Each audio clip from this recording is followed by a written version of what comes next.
You really filed for divorce! You said marriage was just paper. I agreed. The Instagram post from 3 months ago still haunts me. There we are, the Turner family in all our manufactured perfection. Melissa's arm draped possessively around 7-year-old Ethan, her smile so bright it could power Logan Airport.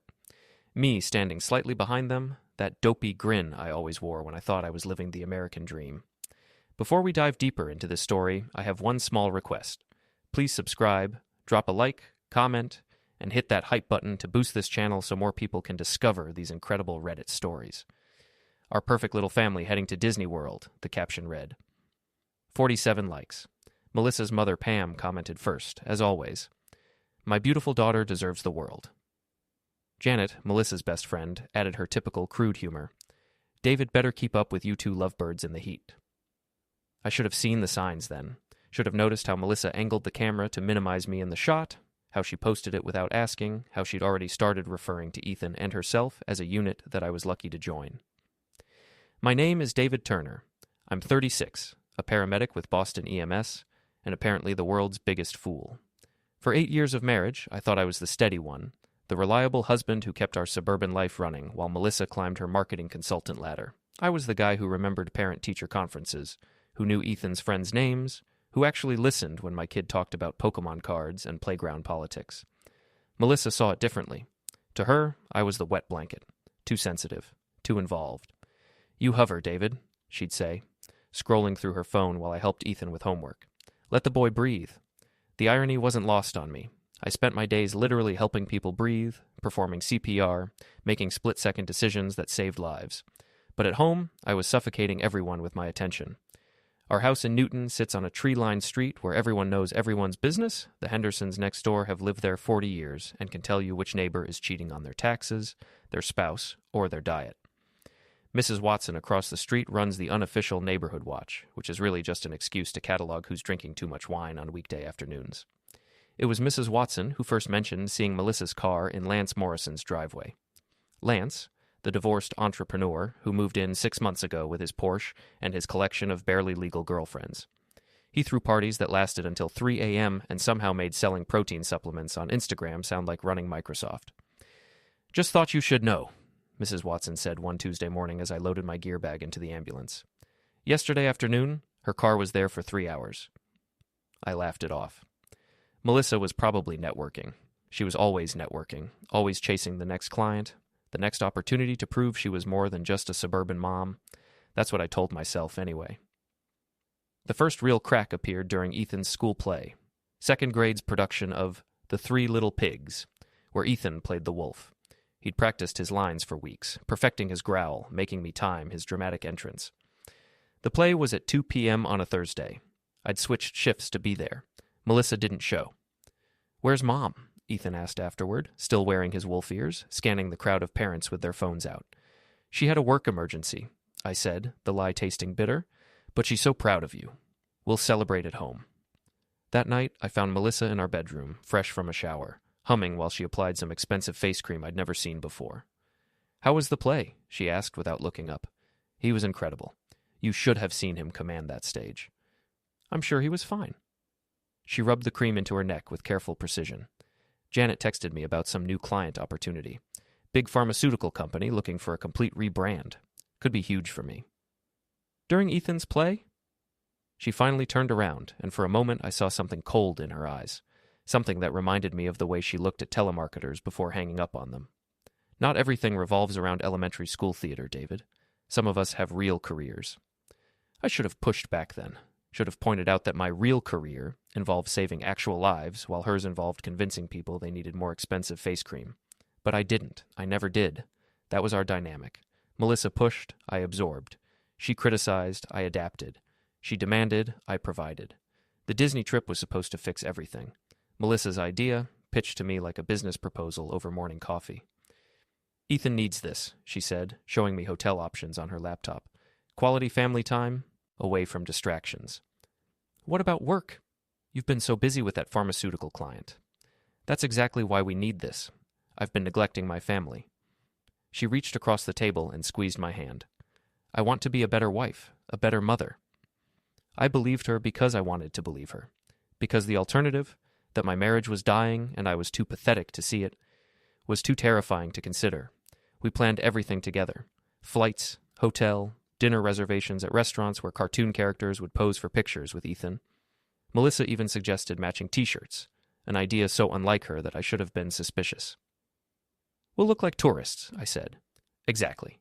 Cheesy, happy tourists." When's the last time we were cheesy together? She was right. We'd become business partners managing a household, not lovers sharing a life. Maybe Disney magic could remind us what we'd lost. The night before our trip, I tucked Ethan into bed while he chattered excitedly about Space Mountain and meeting Mickey Mouse. "Dad, do you think Mom will go on the scary rides with us?" "I hope so, buddy. This whole trip is about spending time together." "Good. Sometimes I think she doesn't like spending time with us." The honesty of children can cut deeper than any scalpel. I sat on the edge of his bed, looking at his serious 7-year-old face, and realized he'd noticed what I'd been denying. "Mom loves us very much, Ethan. Sometimes grown-ups get distracted by work. But that doesn't mean we don't love our families." "I know, but it would be nice if she acted like it more." I kissed his forehead and turned off his light, but his words echoed in my head as I walked downstairs. Melissa was on the couch, typing furiously on her phone, her face illuminated by the screen's blue glow.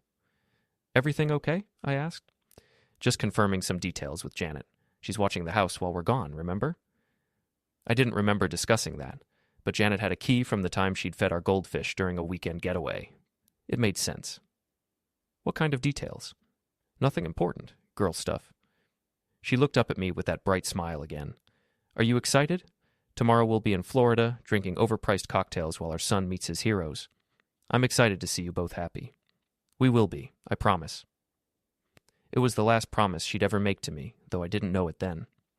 I went to bed that night thinking about matching t-shirts and family photos, about Ethan's face when he'd see Cinderella's castle, about maybe rekindling something with my wife in a hotel room after our son fell asleep. I woke up the next morning to an empty bed and a text message that would destroy everything I thought I knew about my life. The text arrived at 6:47 a.m. "Running early errands. Meet at airport. Terminal B. Don't be late." No kiss goodbye, no excited whisper about our family adventure. Just instructions, delivered like she was briefing an employee. I should have called her immediately, but Ethan was bouncing around the Kit Watson in his Mickey Mouse pajamas, and getting him fed, dressed, and packed required military-level coordination. By the time we were in the car, heading toward Logan Airport, I'd convinced myself that Melissa's early departure was just her being efficient. She hated rushing, always preferred to arrive early and wait, rather than risk being late. "Is Mom already at the airport?" Ethan asked from his booster seat, clutching his stuffed dinosaur. "That's the plan, buddy. She wanted to make sure we didn't miss our flight." But when we arrived at Terminal B, Melissa was nowhere to be found. I texted her our location, called twice, straight to voicemail. "Where is she, Dad?" "Good question." I tried to stay calm, telling Ethan that airports were big places and Mom was probably just in the bathroom or grabbing coffee. But as our departure time approached and she still hadn't appeared, that familiar knot of anxiety began forming in my stomach. At 9:15 a.m., 45 minutes before our scheduled departure, my phone buzzed with a group text. The participants were listed as Turner Family Trip. Me, Melissa, and her mother Pam. Melissa, change of plans, taking earlier flight. David, get Ethan and meet us in Orlando. Earlier flight? We'd booked these tickets together, chosen these seats together. I typed back, "What earlier flight? We're at the airport now. Where are you?" Pam's response came first. "She's doing what's best for everyone. Stop being so controlling." Controlling? I was standing in an airport terminal with our 7-year-old son, holding boarding passes for a family vacation that had apparently been rescheduled without my knowledge. "Melissa, Flight 447, lands at 2:30. We'll meet you at the hotel." "We?" I typed. "Who's we?" No response. I called the airline. Flight 447 had indeed departed an hour earlier. According to the gate agent I spoke with, 2 passengers had boarded with our last name, but she couldn't provide details due to privacy policies. Ethan was starting to sense something was wrong. His excitement was fading, replaced by the worried expression he wore when he didn't understand adult behavior. "Dad, are we going to miss Mickey Mouse?" "No, buddy. We're just, there's been a change of plans. Mom took a different flight, so we'll meet her in Florida." But even as I said it, I knew something was fundamentally wrong. This wasn't about efficiency or early arrivals. This was about exclusion. about being left behind. I rebooked our flights for later that afternoon, spending an extra $800 I couldn't afford. We passed the time in the terminal, eating overpriced sandwiches and playing games on my phone, but my mind was racing. Who had traveled with Melissa? Why hadn't she told me about the change? And why did I feel like I was chasing after my own family vacation? The flight to Orlando was turbulent, which seemed appropriate. Ethan fell asleep against my shoulder somewhere over North Carolina, and I stared out the window at clouds that looked like they were hiding secrets. We landed at 4:30 p.m. I'd texted Melissa our arrival time, but received no response. The hotel shuttle was crowded with families who looked exactly like we were supposed to look. Excited parents with wide-eyed children, everyone wearing matching Disney merchandise and discussing dinner plans.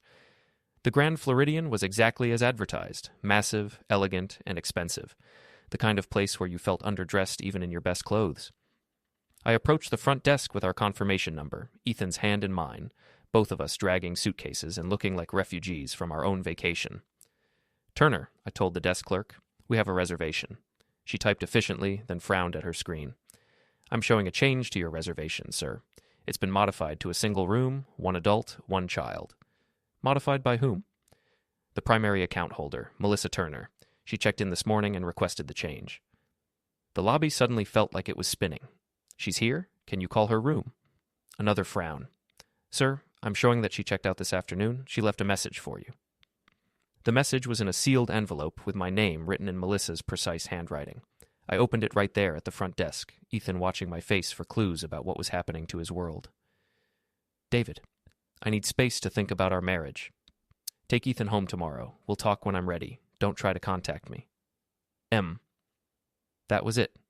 No explanation, no apology, no acknowledgement that she'd just abandoned her son at an airport and destroyed what was supposed to be a family vacation. Just a dismissal, like I was a contractor who'd been fired from a job. "Dad?" Ethan's voice was small. "Where's Mom?" I knelt down to his level, trying to keep my voice steady. "Mom had to leave, buddy, but we're going to have our own adventure, okay? Just me and you." His bottom lip trembled. "Did I do something wrong?" "No. God, no. You didn't do anything wrong. Sometimes grown-ups make decisions that don't make sense, but this has nothing to do with you." We spent 3 days in Disney World, just the two of us. I took pictures of Ethan meeting Mickey Mouse, riding Space Mountain, eating Dole Whips.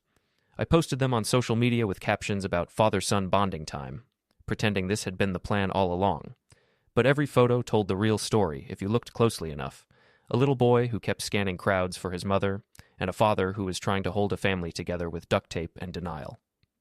On our last night, as we watched fireworks over Cinderella's castle, Ethan asked the question I'd been dreading. "Is Mom coming home with us?" I didn't know. I'd tried calling her dozens of times, texted, even reached out to Janet, who responded with a curt, "She needs space, David. Give it to her." "I don't know, buddy, but I'll be there. I'll always be there." He nodded solemnly, like he was accepting a responsibility no 7-year-old should have to carry. The flight home was the longest 3 hours of my life. Ethan slept again, exhausted from 3 days of forced fun, and I stared at my phone, scrolling through photos from our trip. In every single one, there was an empty space where Melissa should have been, not just physically, but emotionally. I realized that she'd been absent from our family long before she'd boarded that mysterious earlier flight. When we landed in Boston, I turned my phone off airplane mode and was immediately flooded with notifications. Missed calls from work, from my partner Sam, from neighbors, text messages asking if everything was okay, if the rumors were true, if I needed help. Rumors? The first voicemail was from Mrs. Watson. "David, honey, I hope you're having a good trip. I just wanted you to know that there's been some activity at your house. Call me when you get this." Activity? Sam's message was more direct. "Dude, call me as soon as you land. There's some shit going down that you need to know about." "David, I think there's been a misunderstanding. We need to talk before you get home. It's not what it looks like." Not what it looks like. As our taxi pulled into our driveway, I could see Mrs. Watson peeking through her curtains. The Hendersons' front porch light was on, even though it was barely sunset. Our own house looked normal from the outside, but I could feel the weight of neighborhood gossip pressing down like humidity. I paid the driver and helped Ethan with his suitcase, both of us moving slowly, reluctant to end our trip and face whatever waited inside. The house smelled wrong. Not bad, just different, like someone else's perfume mixed with cleaning supplies. The mail was stacked neatly on the Kit Watson counter, too neatly, like someone had been organizing our lives in our absence. "Dad, can I watch TV?" "Sure, buddy, whatever you want." While Ethan settled in the living room with his dinosaur and the Disney Channel, I walked through our house like a crime scene investigator. Everything was clean, too clean. The dishes were done, the laundry folded, the bathroom spotless. Janet had definitely been here, but this level of cleanliness suggested she'd been doing more than just checking on things. In our bedroom, I found evidence of the real crime. The bed was made with different sheets, ones I didn't recognize. Melissa's side of the closet was half empty, but organized like she'd carefully selected what to take and what to leave behind. On her nightstand was a stack of mail addressed to her, opened and sorted. She'd been planning this. My phone rang. Sam's number. "Jesus Christ, David. Finally. Where the hell have you been?" "Disney World, with my son, like I told you I would be." "Shit. You really don't know, do you?" "Know what?" "Your wife, man. She's been staying at Lance Morrison's place, like, openly. Janet's been covering for her, telling people you knew about it, that you guys were getting divorced, and this was all planned." The room started spinning again, just like the hotel lobby. "What do you mean, openly?" "I mean, Lance posted pictures on Instagram, them at restaurants, at the beach, at some spa resort. Tagged her in everything, called her his beautiful girlfriend in one of them." "Girlfriend. Sam, I need you to come over, tonight, and bring your laptop." "Already on my way, brother. We need to talk about what you're going to do next." What I was going to do next. As I hung up the phone and looked around at my violated bedroom, at the evidence of my wife's calculated betrayal, I realized that the David Turner who'd left for Disney World 3 days ago was gone.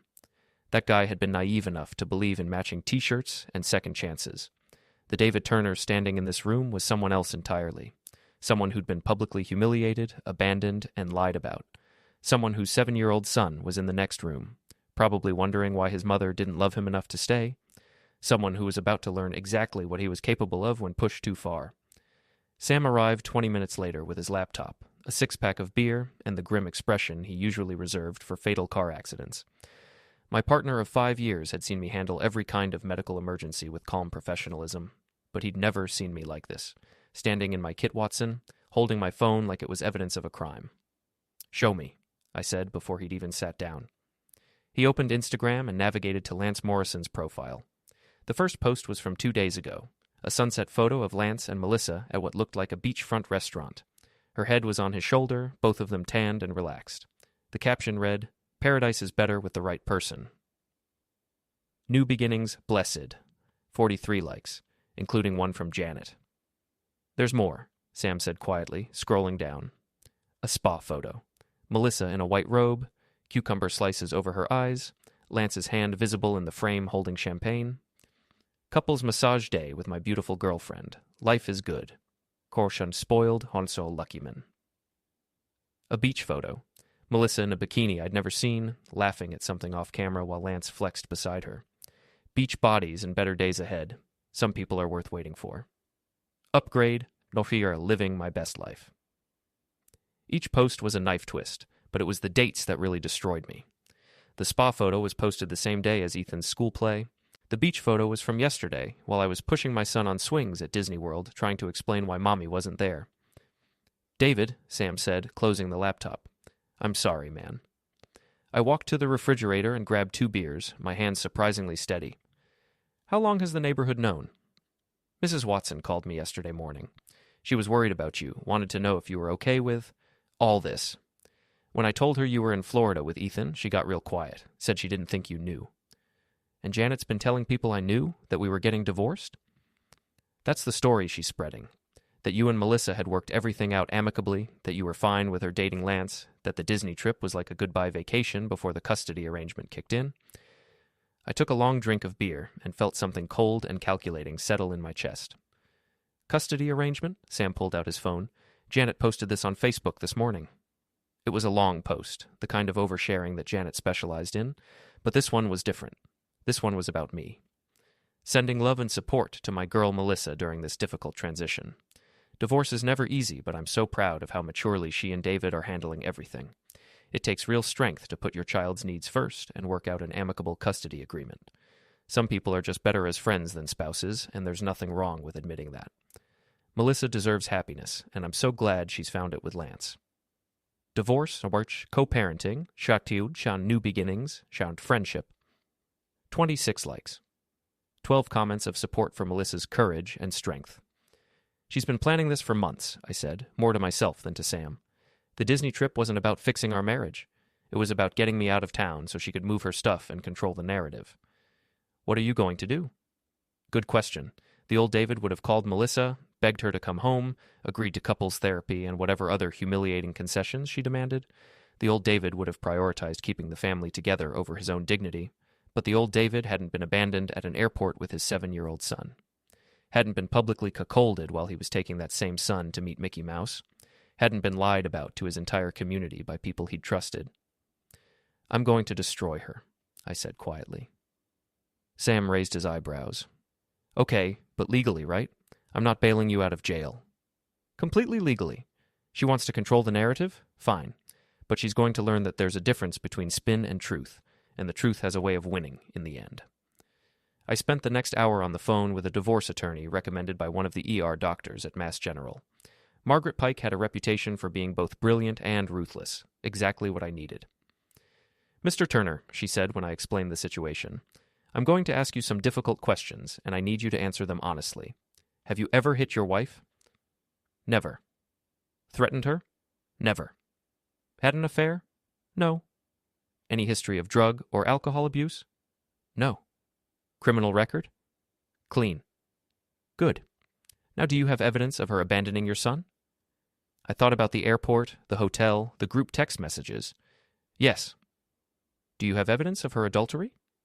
Instagram posts. Probably more if I dig deeper. Excellent. Do you have evidence of her attempting to manipulate the narrative around your divorce? Facebook posts from her friend claiming I knew about everything and agreed to it. Perfect. Mr. Turner, your wife has made several critical errors. First, she's created a documented timeline of abandonment and adultery. Second, she's allowed her friend to make public statements about a custody arrangement that doesn't exist, which could be construed as an attempt to establish facts not in evidence. Third, she's left you in possession of the marital home and primary custody of your son by default. What does that mean? It means she's given you significant advantages in divorce proceedings. I can file for emergency custody based on abandonment, request spousal support based on her documented infidelity, and challenge any claim she makes about prior agreements. The question is, how far do you want to take this? As far as the law allows. Then we start tomorrow. Gather every piece of evidence you can find, text messages, emails, financial records, social media posts. I want everything. After I hung up, I found Ethan asleep on the couch, his dinosaur clutched to his chest. I carried him upstairs and tucked him into his bed, looking at his peaceful face and feeling that cold rage crystallize into something harder. Melissa had abandoned him, not just physically, but emotionally. She'd chosen her own gratification over her son's well-being, and then she'd tried to rewrite history to make herself the victim and me the fool. She was about to learn that some mistakes can't be spun away. I spent the rest of the night going through our shared computer, our financial records, our email accounts. What I found was worse than I'd imagined. Credit card charges at expensive restaurants on nights when she'd claimed to be working late. Hotel receipts from weekends when she'd said she was visiting her sister.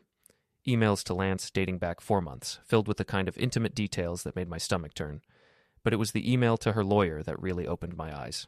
Dated 3 weeks ago, 2 weeks before our Disney trip. Hi, Jennifer. I wanted to follow up on our consultation. I've decided to proceed with the divorce, as we discussed. I'll be out of town next week establishing temporary residence, and my friend will be managing the house.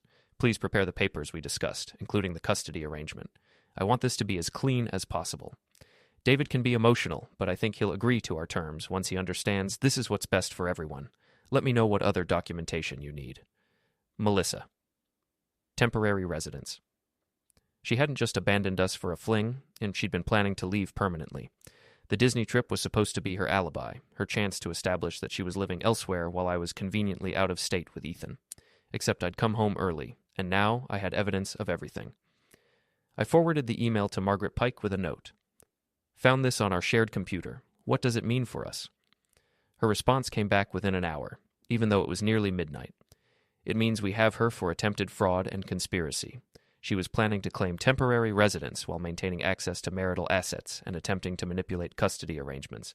This is very good for you, very bad for her. See you at 9 a.m. I closed the laptop and walked through my house one more time, seeing it with new eyes. This wasn't just my home anymore. It was evidence. Every room told the story of a marriage that one person had been trying to save while the other had been planning its destruction. In the morning, I'd start fighting back. But tonight, I allowed myself one moment of pure grief for the family I'd thought we were, the wife I'd thought I'd married, and the future I'd thought we were building together. Tomorrow, Melissa Turner was going to discover that abandoning your family has consequences, and I was going to make sure those consequences were as public and devastating as her betrayal had been. Margaret Pike's office overlooked Boston Harbor, and from her conference room window, I could see planes taking off from Logan Airport. The irony wasn't lost on me. 3 days ago, I'd been in that same airport, confused and abandoned. Today, I was planning a counterattack. Your wife's attorney is Jennifer Walsh, Margaret said, spreading documents across the mahogany table. She specializes in high-asset divorces where the woman needs to maximize her settlement. The strategy they were planning is textbook. Establish separate residence, claim emotional abuse or neglect, push for primary custody, and substantial alimony. Emotional abuse? It's the go-to accusation when there's no physical evidence. He was controlling, he made me feel trapped, he didn't support my career. Very difficult to disprove, very effective with judges who want to protect women from genuinely abusive situations. I thought about all the times Melissa had called me too sensitive or clingy, all the times she'd rolled her eyes when I wanted to spend time together or suggested I was being dramatic when I asked about her late nights. She was setting me up, for months, but she made critical errors. First, the abandonment at the airport creates a clear timeline of her choosing her affair over her child's welfare. Second, her lover's social media posts prove the adultery and establish that this wasn't a trial separation. It was a planned replacement. Third, her friend's Facebook post about an amicable custody agreement that doesn't exist could be seen as witness tampering. Margaret pulled out a legal pad and started writing. Here's what we're going to do. Today, I file for emergency custody based on abandonment. Tomorrow, I serve her with papers demanding she return to Massachusetts immediately or forfeit her parental rights. Next week, I subpoena her lover's social media accounts and financial records. What about the house? Our assets? She's been using marital funds to finance her affair.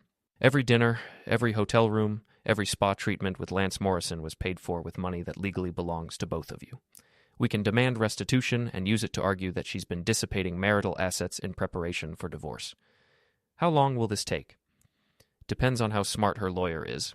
If Walsh advises her to come home immediately, admit her mistakes, and negotiate a reasonable settlement, we could be done in 6 months. If she decides to fight, Margaret smiled coldly. Then we destroy her in court and in public. Your choice.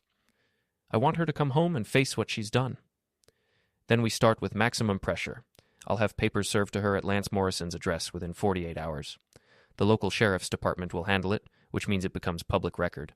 Anyone can look up the filing and see exactly what she's accused of.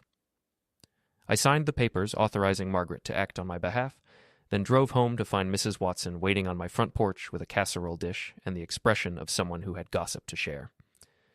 "David, honey, how are you holding up?" "I'm managing, Mrs. Watson. Thank you for looking out for us." "That's what neighbors do. I hope you don't mind, but I made some calls while you were gone. The school needed to know about Ethan's situation, and I thought you should know what people are saying." She followed me into the Kit Watson, setting down the casserole and pulling out her phone. "Janet's been busy on social media. Look at this."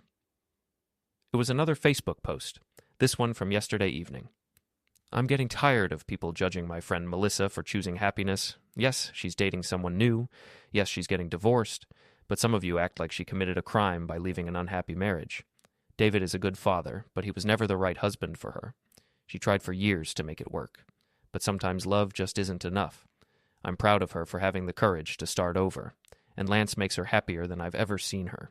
Stop with the judgment and show some compassion. Should divorce, your happiness, your judgment, your friendship." 38 likes. Comments ranging from supportive to skeptical, but the narrative was clear. Melissa was the brave woman escaping an unfulfilling marriage. I was the inadequate husband who couldn't make her happy. "What did you tell the school?" I asked. "The truth. That Melissa abandoned you and Ethan at the airport and ran off with her boyfriend. Principal Martinez was concerned. They're going to need documentation about custody before they'll release Ethan to anyone but you." "Good. What else?" Mrs. Watson smiled grimly. "Well, I may have mentioned to a few people that Janet's story about you knowing didn't match what I observed. Hard to have an amicable custody agreement when one parent disappears without telling the other, don't you think? I could have kissed this 70-year-old neighborhood gossip queen.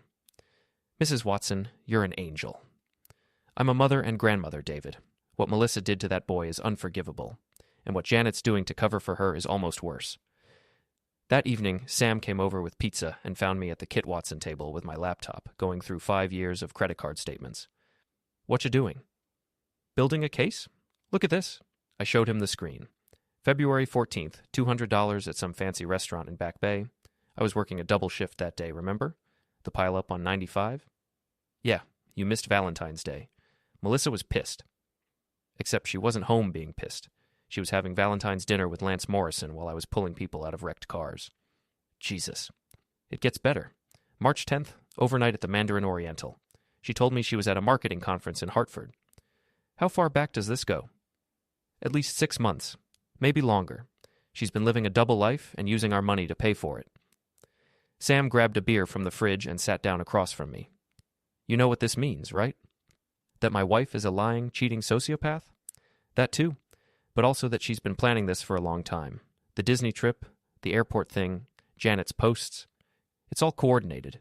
They thought they could control the story and make you look like the bad guy. They underestimated me. Damn right they did. So, what's the plan?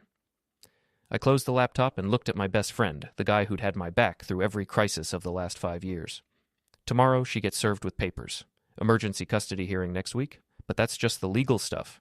The real war is going to be fought in public, on social media, in the neighborhood gossip network.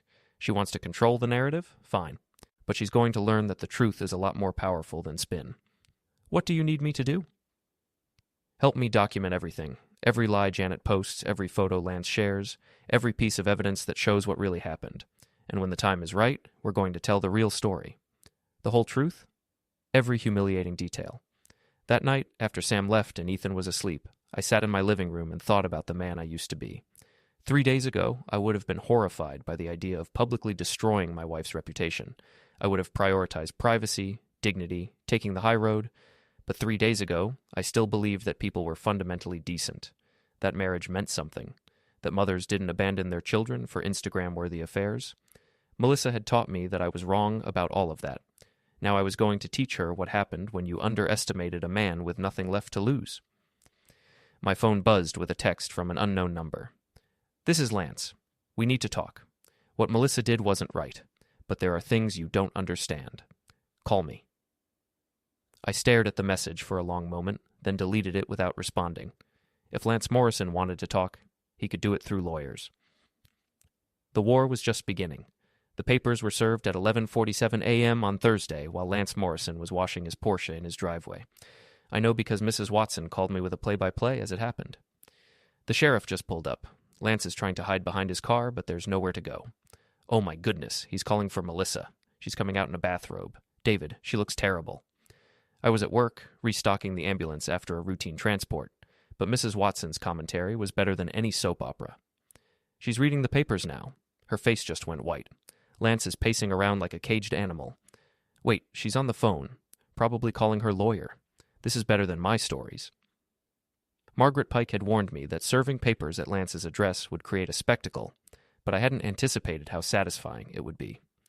For 3 days, they'd been posting photos of their perfect romance while I dealt with the wreckage of my family. Now they were getting a taste of public scrutiny. Mrs. Watson, I have to go. We just got a call. Of course, honey, but David, half the neighborhood saw this. The story's going to spread fast. She was right. By the time I got home that evening, my phone was buzzing with messages from people I hadn't heard from in months. High school friends who'd seen something on social media, coworkers who'd heard rumors, even my ex-girlfriend from college, offering support and asking if the stories were true. The stories were spreading faster than I'd expected, and they weren't the version Janet had been promoting. Sam was waiting in my driveway with Chinese takeout and a grin. Dude, you're famous. Check this out. He showed me his phone. Someone had posted a video on the neighborhood Facebook group, grainy cell phone footage of Melissa and Lance being served papers, both of them looking panicked and disheveled. The caption read, "Looks like the amicable divorce isn't so amicable after all. These are the people who abandoned a 7-year-old at the airport for their affair. Disgusting." 47 comments and counting. Most of them were supportive of me, critical of Melissa, and absolutely savage about Janet's previous posts defending her.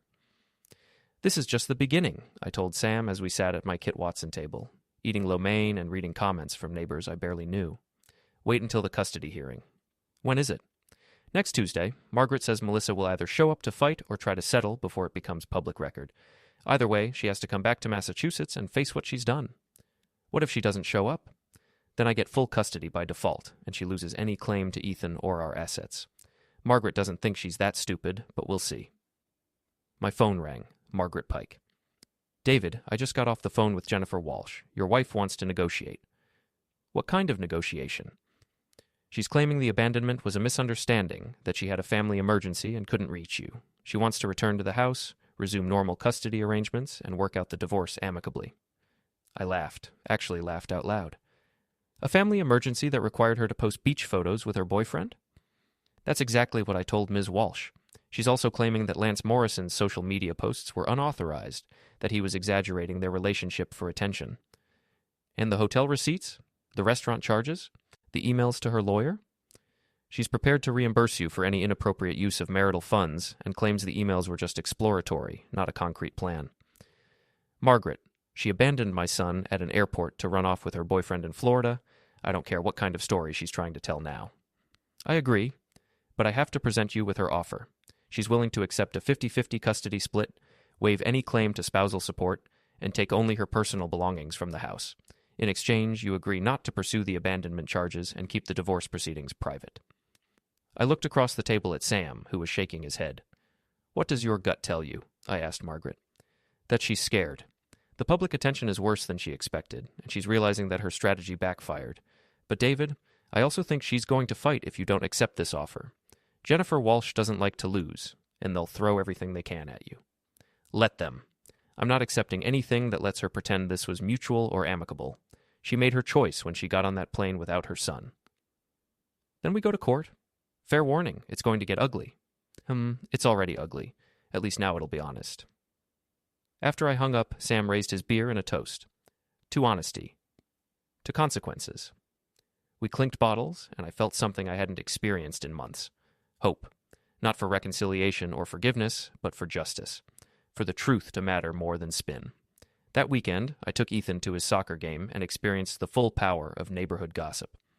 Other parents who'd barely acknowledged me before were suddenly my best friends, asking how I was holding up, praising me for handling things so well, and making pointed comments about some people's priorities.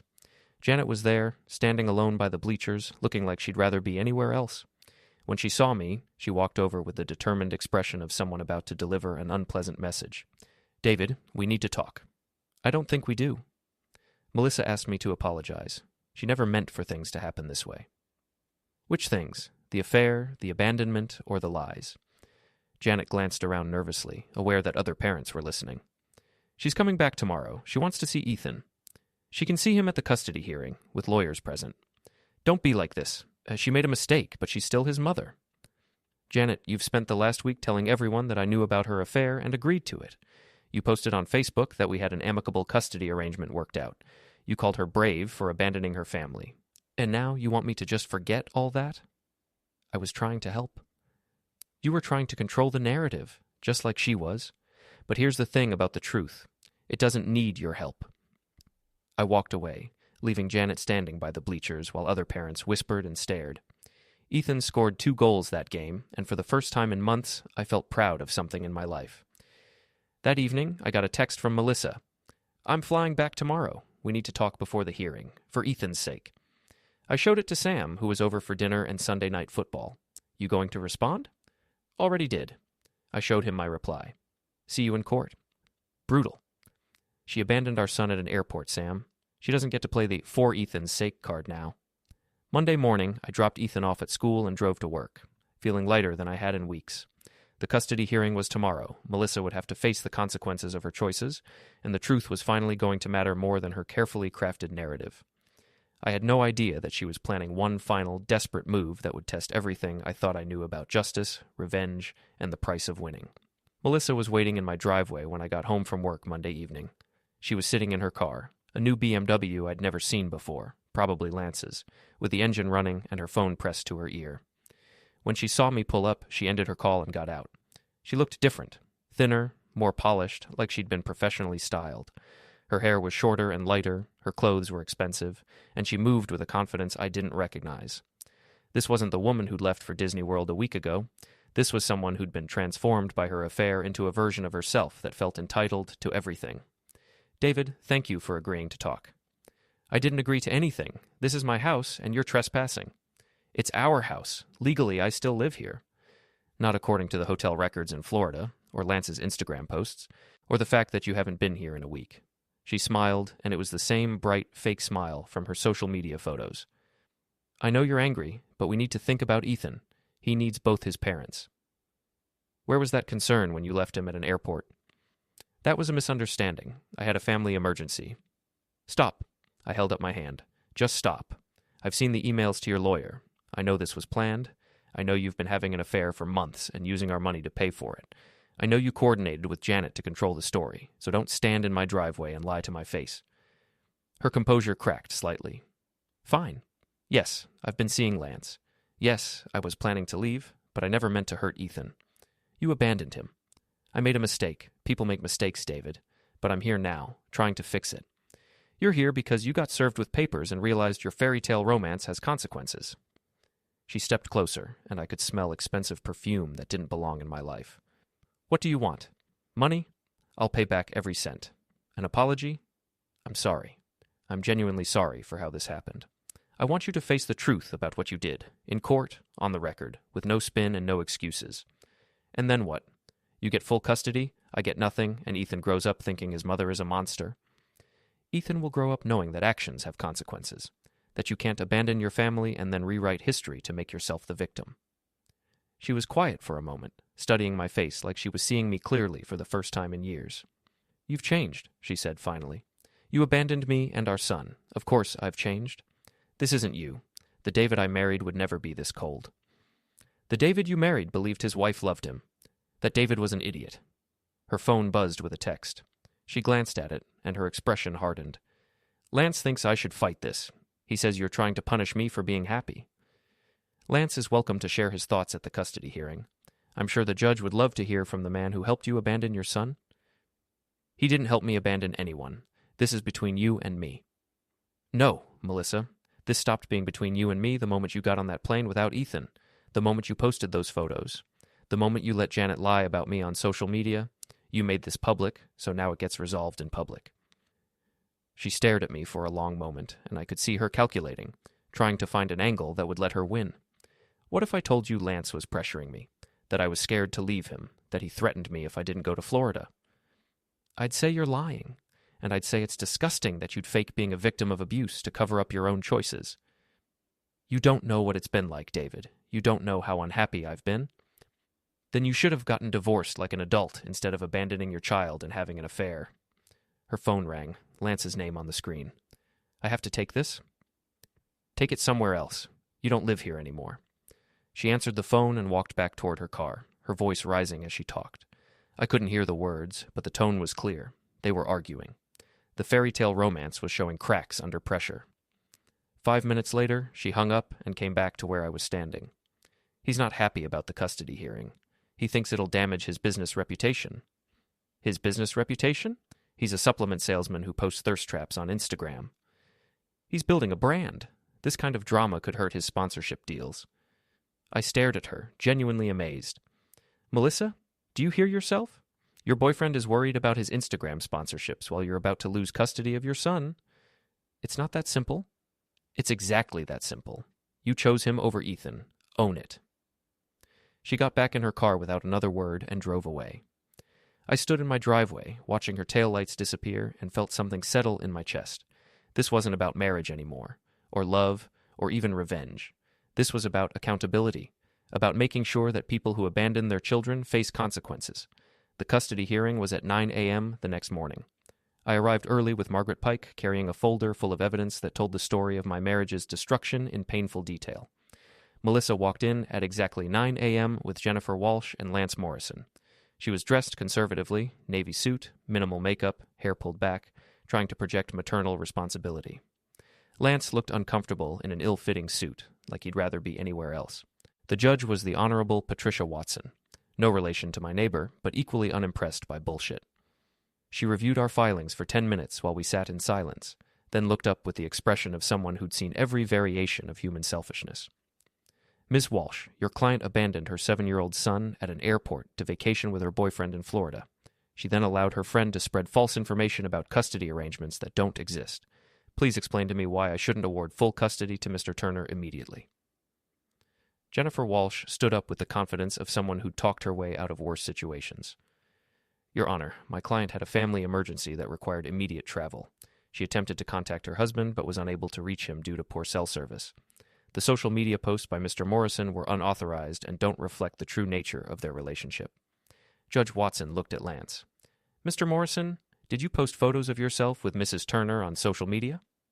Yes, Your Honor, but did you refer to her as your girlfriend in those posts? Yes, but I was just... Did you post these photos while Mrs. Turner's son was stranded at an airport? Lance glanced at his lawyer, then at Melissa, then back at the judge. I didn't know about the airport thing. You didn't know that your girlfriend had abandoned her child to be with you? It wasn't like that. Judge Watson turned to Margaret Pike. Ms. Pike, present your evidence. For the next hour, Margaret methodically destroyed every lie Melissa had told. The credit card records showing months of affair-related expenses, the emails to her lawyer proving premeditation, the hotel records from Florida showing she'd checked out of our family vacation to shack up with Lance, the social media posts celebrating her new beginning while I was comforting our abandoned son. Melissa tried to interrupt several times, but Judge Watson silenced her with a look that could have frozen hell. When Margaret finished, the judge turned back to Jennifer Walsh. Counselor, do you have any evidence that contradicts what we've just heard? Your Honor, my client is willing to admit she made mistakes, but that's not what I asked. Do you have evidence that she didn't abandon her child, that she didn't commit adultery, that she didn't attempt to manipulate custody arrangements through false public statements? No, Your Honor, but then we're done here. Judge Watson looked directly at Melissa. Mrs. Turner, you have shown a pattern of behavior that prioritizes your personal gratification over your child's welfare. You abandoned your son at an airport, spent marital funds on an extramarital affair, and attempted to control public perception through false statements about custody arrangements. This court finds that you are currently unfit for unsupervised custody. Melissa stood up, tears streaming down her face. Your Honor, please, he's my son. He's a child who deserves better than a mother who abandons him for her boyfriend. Mr. Turner, you are awarded full physical and legal custody. Mrs. Turner, you may have supervised visitation for 2 hours every other Saturday, supervised by a court-appointed monitor. You will also reimburse Mr. Turner for all marital funds used in furtherance of your affair. The gavel came down with the finality of a gunshot. Outside the courthouse, Melissa tried one last time. David, please, don't do this. I'll do anything. You should have thought about that before you got on the plane. Lance put his arm around her shoulders, but she shrugged him off. This is your fault, she hissed at him. Your stupid posts, your need for attention, you ruined everything. Me? You're the one who lied about having his permission. I never said that. Janet said that. Because you told her to say it. I watched my ex-wife and her boyfriend tear each other apart on the courthouse steps, their fairy tale romance crumbling under the weight of consequences they'd never considered. Margaret Pike touched my arm. David, let's go. You've won. She was right. I had won. Full custody, financial restitution, and the satisfaction of watching Melissa face the truth about her choices in a court of law. But as I drove home to tell Ethan that Mommy wouldn't be living with us anymore, I realized that winning felt different than I'd expected. Not triumphant or satisfying, but sad and empty and final. That evening, I tucked Ethan into bed and answered his questions as honestly as I could. Is Mommy coming home? Nobody. Mommy made some choices that hurt our family, and now she has to live somewhere else. Did I do something wrong? No. You did nothing wrong. Sometimes grown-ups make bad decisions, but that's not your fault. Will I see her again? Yes, sometimes. But it'll be different now. He was quiet for a moment, processing information that no 7-year-old should have to understand. Dad? Yeah? I'm glad you came to get me at the airport. I'll always come get you, Ethan. Always. I turned off his light and walked downstairs to my empty house, thinking about the man I'd become over the past week. Harder, colder, more calculating than I'd ever imagined I could be. Melissa was right. I had changed. The David who'd left for Disney World would never have destroyed someone so completely, even someone who deserved it. but that David had believed in fairness and second chances and the basic decency of people he loved. This David knew better. My phone buzzed with a text from Sam. "How'd it go?" "I won," I typed back.